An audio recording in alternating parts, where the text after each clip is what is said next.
So I'm very often trying to make my budget for gear go as far as possible and trying to find the gear items that fit the needs that I have for the lowest price possible. And doing that, there's always also the risk of going too cheap, and I've done it several times before, especially when I was starting out, where I'd get a very cheap or maybe knockoff version of the product that I actually needed, and it ended up either not being able to do what I needed it to, or not actually lasting long because it was too cheaply built, and then having to buy the more expensive version of the product on top of already paying for the cheap version.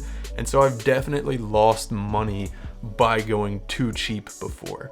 And so today I'm kind of looking at a budget option for a camera cage for the Canon R5 and R6. And I want to see, in this case, is it worth it to go for the more budget option and save some money that way? Or is it better to save up money and buy a more expensive or a more well-known brand of camera cage? So I'm going to be looking at the pros and cons of this camera cage from YC Onion, and I'm going to say my thoughts and opinions on whether it's worth going for this option or saving up for something else. So first off, before I get started, just a quick disclaimer. I did get sent this product, the camera cage, from YC Onion for the purposes of making a review, but this is not a paid review, it's not sponsored. They don't have any say in the content or what I say in this video, nor do they get to see it before I upload it or anything like that.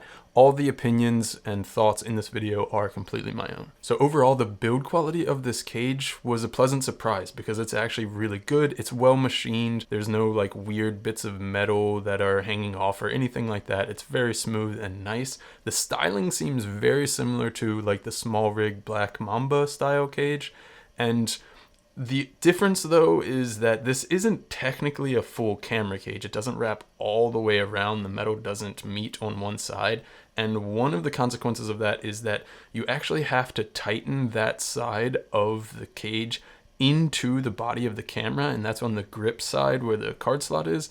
And I don't like that at all because you're tightening that into the camera body, and that could potentially scratch or damage the camera. And one of the points of a camera cage is to be protective for the camera body, so that just definitely seems weird to me. It definitely doesn't affect the overall sturdiness of the cage though, because there's also a piece that goes up and around the camera mount, and that makes the whole frame very sturdy, so I definitely wouldn't be worried there. Another thing I'm not a fan of with this cage is the cold shoe placement. So if you have a handle or anything mounted to the top of the cage, you're not going to have room to be able to use the cold shoe mount that's on the camera. And the only cold shoe mount that's built into the cage is not really far away enough from the middle of the camera that you can mount it and still use anything on the top of the cage. So if you have a handle or you are trying to mount a monitor on top of the camera, you won't be able to use the cold shoe mount that's on there. I'm also not a fan of the smaller handle from YC Onion. I think they call it their quarter handle or something like that, which is what they sent me to use with this cage, because it is also not very usable in terms of the cold shoe mount on there. Because if you have anything mounted to the cold shoe, it doesn't really leave enough room to fit your hand on there and actually use the handle. So if you have this cage with the handle from YC Onion, the smaller one, it really doesn't leave you with any usable cold shoe mount options unless you're only using something really small like an on-camera mic like the Rode Video Micro or something. As far as mounting options, you have your typical 1/4-20 tripod mounts as well as 3/8 inch mount on the bottom of the cage, so you can easily mount that on pretty much any tripod or quick release plate.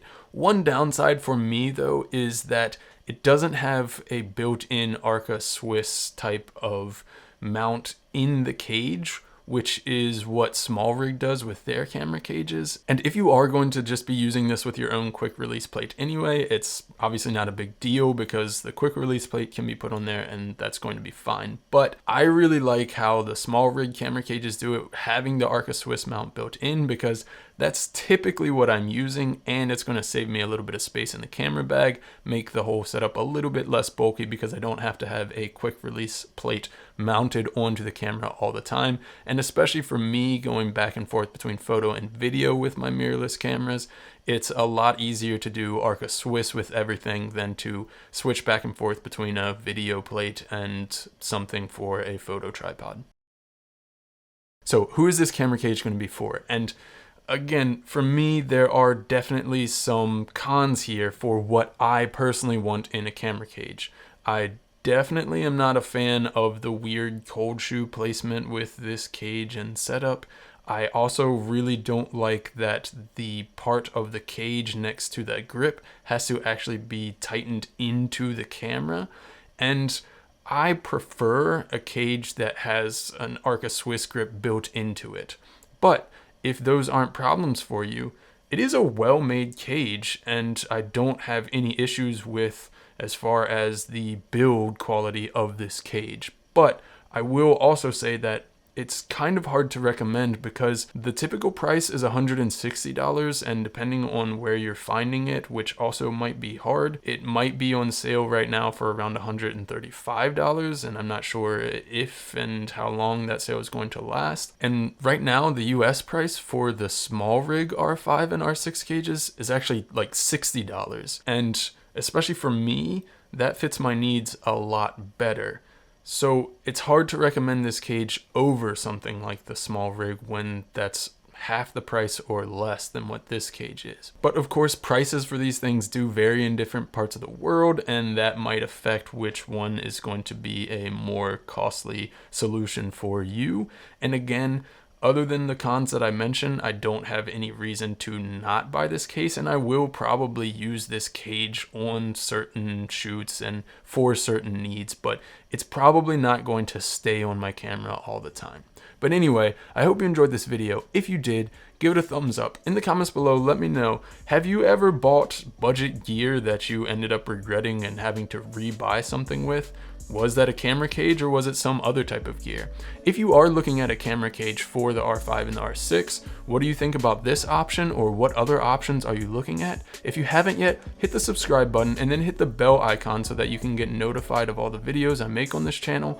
If you do want to purchase any of the gear that I've talked about in this video, I'll leave affiliate links in the description below. If you purchase through those links at no extra cost to you, it'll help support this channel so that I can continue making videos for you guys.